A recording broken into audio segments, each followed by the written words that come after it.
Welcome to Veterans United, a program sponsored by the Firewatch, Northeast Florida's fight to end veteran suicide. I'm Nick Howland, Navy veteran, your host, and Executive Director of the Firewatch. In this program, you'll meet 2 or 3 veterans who will share their challenges and experiences since leaving active duty. You'll also meet a couple civilians who are doing great things for veterans here in Northeast Florida. In the meantime, you can help. There's a role for everybody. Visit thefirewatch.org and register as a watchstander.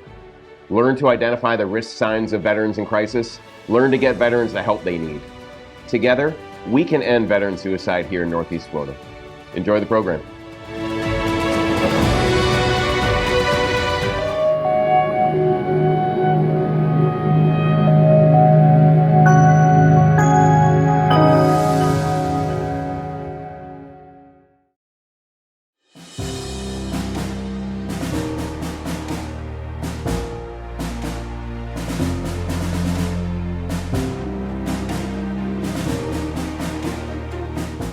Welcome to the 5-Minute Salute, a program sponsored by the Firewatch and focused on highlighting some of the great things that community members are doing for veterans here in Northeast Florida and across the state of Florida. I'm Nick Howland, Navy veteran, and your host, as well as Executive Director of the Firewatch. And we've got a special guest today, Dave Seamans, Gold Star father and founder of the Timothy James Seamans Memorial Foundation, also known as Florida's Fallen Heroes.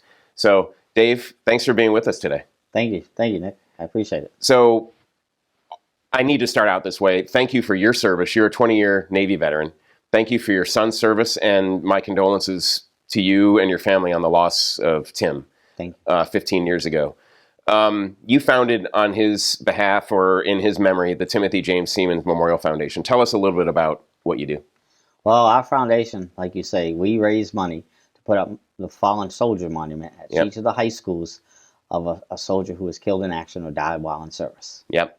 And I have seen those, and I knew about, or I had seen those statues before I met you and learned about the Florida Fallen Heroes. They're really striking and poignant. I saw one first at Terry Parker, and then I saw one at Stanton High School, and I understand there's one now at Fletcher. So how many high schools have the memorials? Okay. And 17 sitting in the wing. It's ready to go, but we have to wait for the school. And you allocate or prioritize putting up a memorial based on funds and also starting here in Northeast Florida, but your plans are to expand all over the state? Eventually, yes. Yeah. We like to. Yeah. I mean, we've been called by different people, but, nothing afterward. Yeah. Nobody's ever committed. Right. So how do you determine if a high school is going to get a memorial? Is it how many they've lost in post 9/11 conflicts, or is it? No, basically, we started with Terry Parker. Yep. And we went around from there. Each of the schools in Duval County, we still have one in Duval County left. Okay. And we went around to the schools, and then we merged out. Like we wanted to show, well, let's get ourselves in Clay County. Yeah. Let's get ourselves in Bradford County. Let's get ourselves in St. Johns County. So we did. We want to get at least one somewhere in the surrounding area. And start to go off there, so people would see that we're here. Yeah. And so we've done that. The next thing is to get it in Gainesville. Okay. And move south. There's one we like to do in Apopka. Yep. Okay. There's a soldier that was killed many years ago that I talked to his family, and they would very much like their son to be honored. So that's really neat. And again, it's a striking memorial. It's a helmet on top of a rifle with boots there. Yes. What does the memorial signify? That's the Field and Cross. Yep.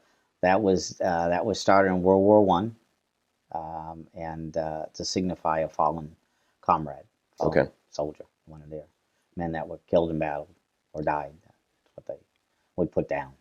Okay, and each memorial commemorates the lost who graduated from that high school. Yes. Across, again, all conflicts, although it's dedicated and honors in particular post 9/11. They didn't even have to graduate. Okay. Actually, if they dropped out and got their GED and went in, that was their last high school. That's where it would go. Wow. Their name would go there. I'm humbled by talking with you because you did this initially at Terry Parker to honor Tim's memory. Yes. And now you've expanded it to all the high schools, honoring the fallen from all in Northeast Florida and now even outside of Northeast Florida into the rest of the state. Yes. Yeah, what was really the one thing that struck me as a young man from, I think it was Rains, called me, and he wanted to put one there, but they only had Vietnam ones. Okay. And we actually raised funds for those killed in Iraq, Afghanistan, then. And so he was like, "Oh," but I said I had an idea. I have a flag coming from Flags of the Fallen that I can get, and I will donate Tim's flag to you to put up for your Vietnam veterans at your school. So that's what we did. That's neat. Who are some of your donors? I mean, you don't have to talk about individuals, but where do you get your contributions from? We get them from different groups that might, when we have a golf classic, sponsor us, sponsor signs, or we have a group of veterans here that do a big run, and they disperse funds through different organizations. We're one of the organizations that gets some of those fundings. Okay. So that's how basically we get through advertisements. I got my COO. She has a business, and she makes contact with other companies and makes them aware of us and what we do. So we have some money coming in. And to reiterate, how many left to go that you think, or that you would like to establish memorials for? How many high schools? There's probably, I say, a good 140 to go, 143, 44. Yep. So, throughout Florida at least. Yeah. So there's a lot of funds to be raised and work to be done. Yes, a lot of funds to be raised, a lot of work to be done. It's you're almost tirelessly working this effort, which I'm not surprised. You yourself are a 20-year Navy veteran. Yes, I am. Right? Yeoman. Yeah, yes. Yeah. So you're used to organizing this kind of activities like this and getting work done. Tell me a little bit about your 20 years in the Navy. Well, I spent 20 years in, and I enlisted in July 9th, 1975, and retired August 1st, 1995. Okay. And had an array of duty stations. Yeah. From tin cans to helicopter mine countermeasures, or special forces. We were considered special forces. To S3s, onto carriers and VPs and minesweepers. And my last squadron was a VP. So wow. I had 2 destroyers while I was in. Okay. Interesting. You enlisted in August 95. I was commissioned in May of 95. July. So we overlapped. Oh, July. Yeah. We overlapped 2 months. We overlapped 2 months. Yes, we overlapped. And then I did 4 years. I got out in 99. And that seems like so long ago for you. I mean, we're talking 25 years ago that you got it. What have you done in the meantime? Right now, I work for the city of Jacksonville, supervise elections for Duval County. Okay. Yeah, and I'm at my 19-year mark and getting ready to possibly retire from that. Fantastic. So, and I don't know what lies ahead. Wow. Well, what an honor, Dave, to have you on the show. How can people, I'm sure listening to this interview, people are going to want to help you get to as many high schools as you can, or at least help the Florida Fallen Heroes Foundation, Timothy James Seaman's Memorial Foundation, get to the goals it wants to achieve. How can they make a donation? How can they find out more about you? They can go on our website at www.floridafallenheroes.org. We have our mailing address there. We also have our contact for our COO, Sharon Unger, who is patiently waiting for your call. Oh, terrific. Thank you, Dave, for your service, for your son's service, and thank you for serving our fallen soldiers and our veterans. Thank you. Thank you again for joining us on another episode of the 5-Minute Salute. I'm Nick Howland, Executive Director of the Firewash, Florida's fight to end veteran suicide. There's a role for everybody to play. Go to thefirewatch.org, enroll as a watchstander. You'll learn the risk signs of veterans in crisis, and you'll learn how to direct veterans to the help they need. Together, we will end veteran suicide in Northeast Florida. Thank you.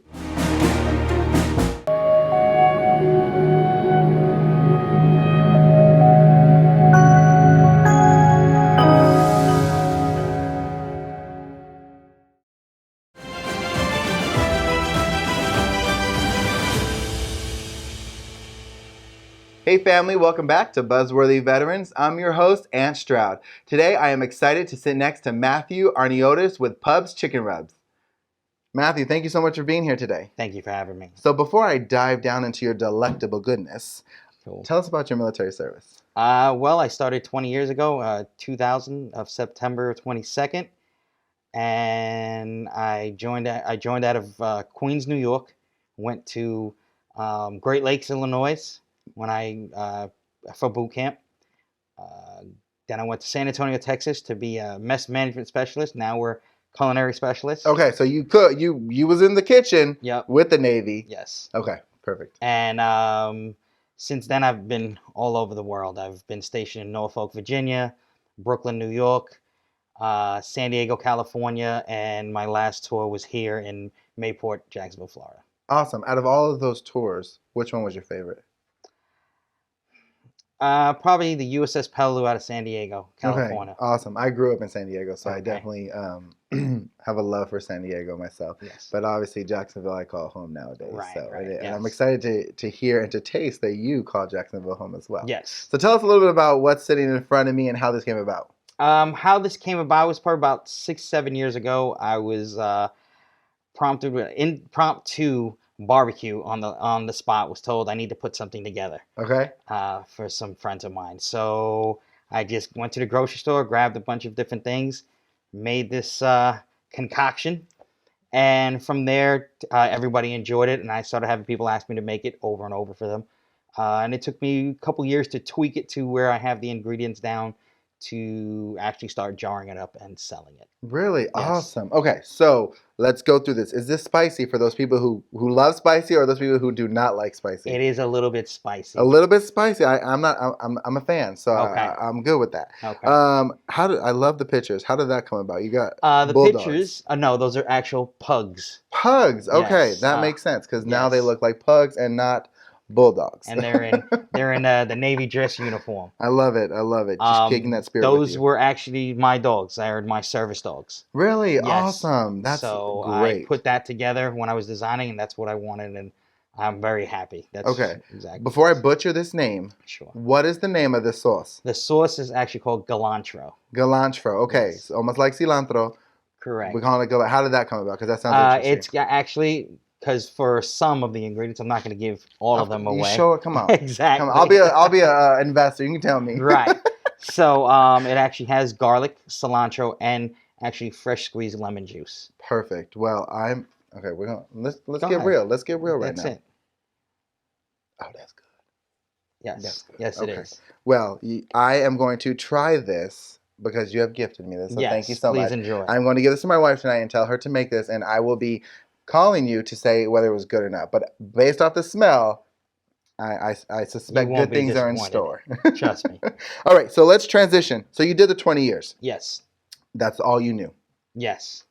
At what age did you go in? 18 years old. 18. Okay, so literally, as an adult, that's all you knew was All I Navy. knew, yes. Now, coming out of that, after 20 years of service, your mind has been trained, you have been adapted, overcame everything Navy. Yes. You're no longer the Navy. How was that mindset for you? First coming out a little bit difficult because you're so used to having a schedule. And your schedule is set by the Navy, by your bosses, by who you work for.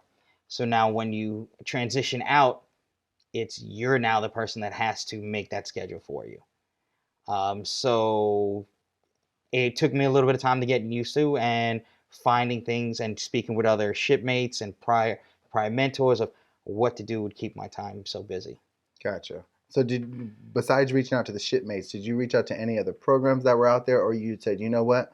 The Navy has trained me. I will adapt. I will overcome. And even in this situation, I might not be getting a paycheck from the Navy, although you retired, so you get a little bit of something. Okay. How did that go? Obviously, the Navy has the TGPS program, so a lot of great keys for when you're transitioning out to kind of give you different directions. The Wounded Warriors Project definitely gave me some direction. But I learned mainly from people that I actually worked for or who worked for me that got out prior to me. Awesome. Well, thank you so much for being here. If anybody wanted to reach out to you and figure out how to get some of this amazing sauce, how do they do that? You can reach me on my social medias, IG pubs_chicken_rubs or Facebook Pubs Chicken Rubs. And also I have a YouTube under the same name as well. Awesome. Well, thank you so much for being here. Thank you very much. All right, family, if you want to learn more about Matthew and his amazing sauce, visit iwannabuzz.com. That's going to do it for this episode of Buzzworthy Veterans. I'm your host, Ant Stroud. Remember, always vets, always family. I'll see you next time. I'm Nick Howland, Executive Director of the Firewatch, Northeast Florida's fight to end veteran suicide. Veterans at risk of homelessness are 5 times more likely to attempt suicide. This December 31st, the CDC will be lifting its restrictions on residential evictions. Thousands of struggling veterans could find themselves without a home. You can help. If you know a veteran at risk, direct him or her to thefirewatch.org, where we maintain a Veterans Resources Guide. Everything from emergency financial assistance to transitional housing. Together, we will end veteran suicide.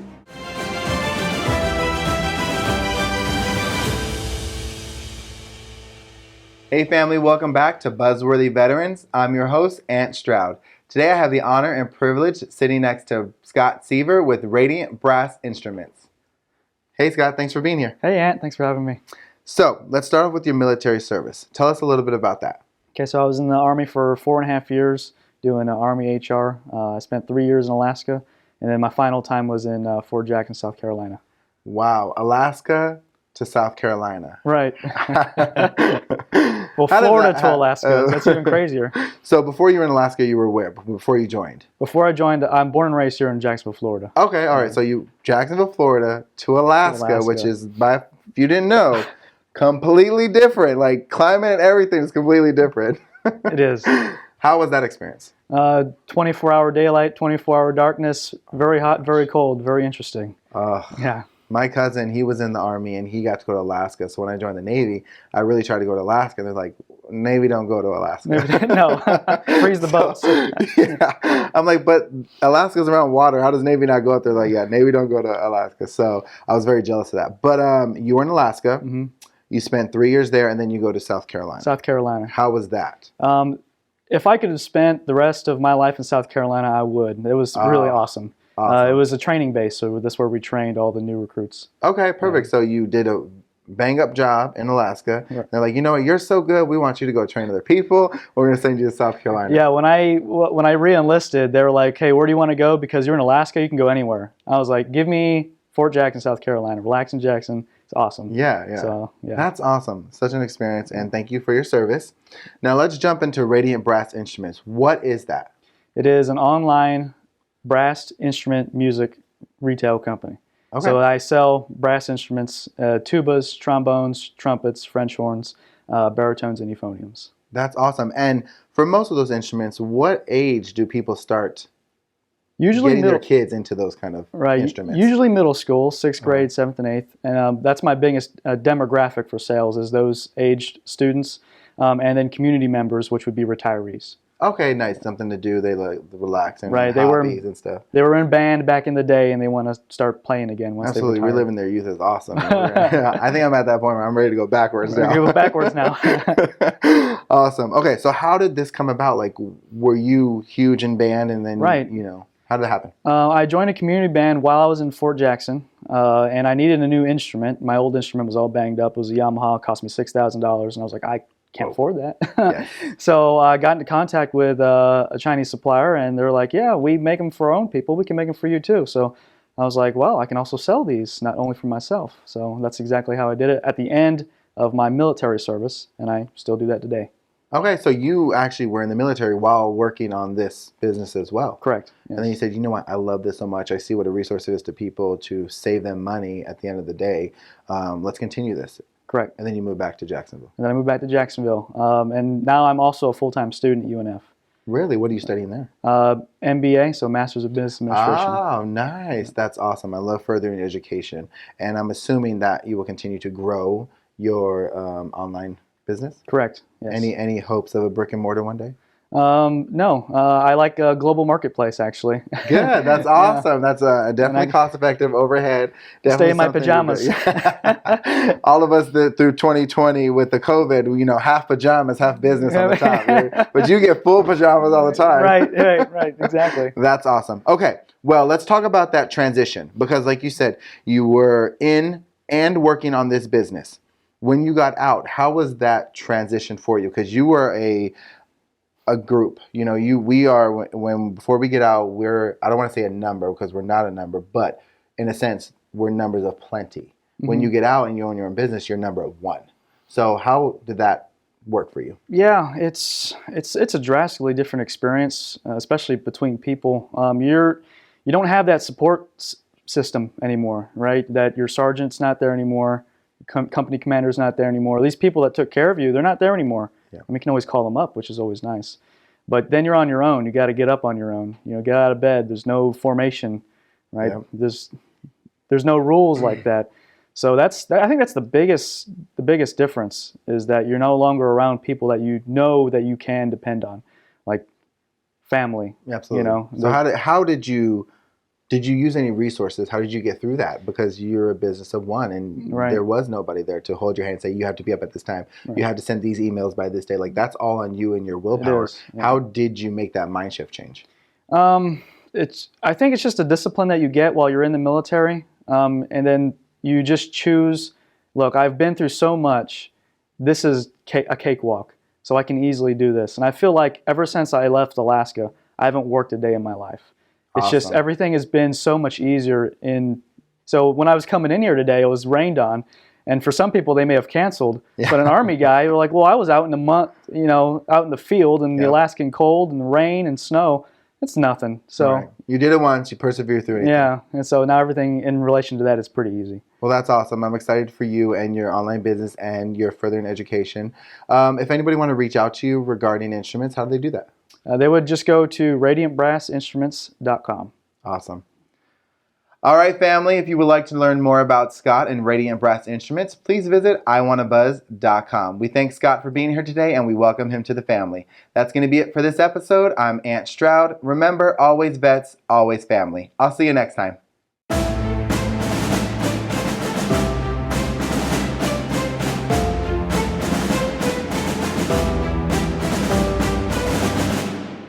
Welcome to another episode of From the C-Suite to the C-Suite, a show hosted by the Firewatch and focused on highlighting the experiences of veterans who have successfully transitioned from active duty military life to the civilian business world. I'm your host, Nick Howland, Executive Director of the Firewatch, and with me today is Mike Etheridge, the founder and the CEO of Badger Industries. Mike, thanks for joining us today. Great to be here, Nick. Thank you. Tell us a little bit about Badger and what you do. Badger Industries, we are a military and police veteran-owned flashlight manufacturing company. Okay. So we produce high-quality, high-lumen flashlights at an affordable price. Who are your target markets? You said military and police. So correct. Military, police, anybody outdoor enthusiasts, boaters, hunters, anybody who needs a flashlight, disaster preparedness folks, hospitals as well as using our lights for disaster preparedness, and so that's where we're aiming at. Well, there are established light manufacturers in the military and law enforcement space. I was in it a little bit working at Safariland for a while. What makes the Badger lights better? What makes us better is we are chargeable for 2 years. Our light will stay charged for 2 years. That's fantastic. Guaranteed it. Yep. Charge it up, set it on the shelf, come back in 2 years, it still works. You have 60% of the battery power. Okay. Typically, we have a higher lumen rate. Okay. And we are a very ruggedly made flashlight. So we meet or exceed, typically we exceed all the industry standards for ruggedness, lumen output, our battery power, etc. Well, and of course, in my opinion, one of the things that makes Badger Industries better than those competitors is the fact that Badger Industries is veteran-owned. Right. So you did 4 years as a Marine Corps. You were in avionics. What did you learn in the Marines that has helped you to found and run and grow Badger Industries? Well, as you said, being an avionics technician, the ability to read schematics and talk a little bit with some engineers is very helpful. Right. But I think one of the things that helped me out in the Marine Corps the most was the teamwork. The discipline one had to have personally, but the teamwork. I was also had a collateral duty as a search and rescue crew chief on the 46. Yeah. So that kind of teamwork and sort of helping get guys out of the water, pilots, etc., really helped a lot. Well, that's why I put credence in veteran-owned businesses, just for that reason. You learn teamwork, you understand the mission. You're running a business right now, you're providing flashlights, which are critical tactical gear to military and police end users. You, as the owner of that company, are not going to let a subpar quality product get out there. Exactly. Yep. And because you know the user base, they're your battle buddies, your teammates. Yes, exactly. So shifting gears, when you got out of the military, what was your biggest challenge that you faced? And from the C-suite to C-suite, we like to highlight that because we want veterans out there to learn from some of these conversations. Sure. I got out in 82, so it seems like a long time ago now. Yep. But there was no real programs for anybody. Yeah. So you're just you were out and you looked around and you tried to get into the marketplace and go from there. Yeah. So that was a difficulty, but now that's been changed quite a bit. For sure. Yes, which is great. And still has a long way to go. It does, true. Yeah. Also, I think one of the biggest hurdles was understanding that the private sector was more individuals as opposed to teams. Yeah, yeah. And that was hard for me to wrap my mind around initially because my thinking was, well, we're all together, we're working together. Right. But in the corporate world, didn't quite turn out that way. How did you find your way? I just came to understand what the landscape was about. The new culture. Yep. And just adjusted quarterly and went from there. Okay. Very good. Did you end up, obviously, how old is Badger Industries?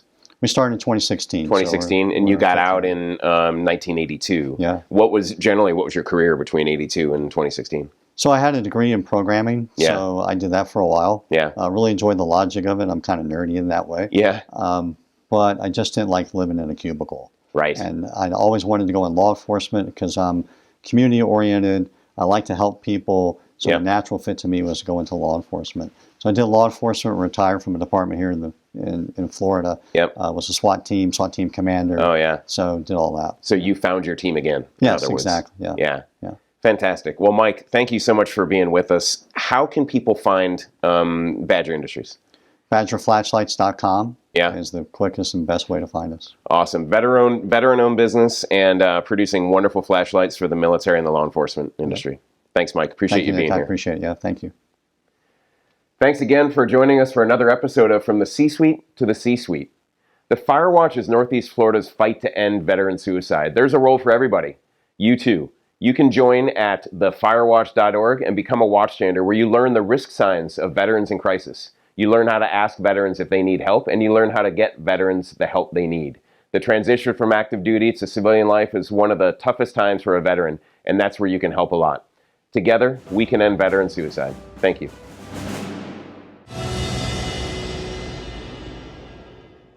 Thank you for watching Veterans United.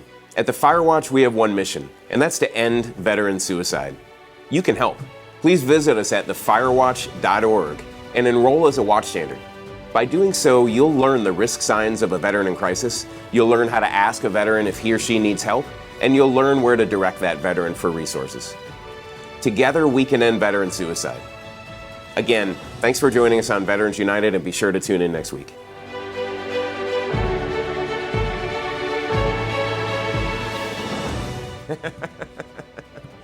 That'll get me smiling or turning away. No eye contact with the camera.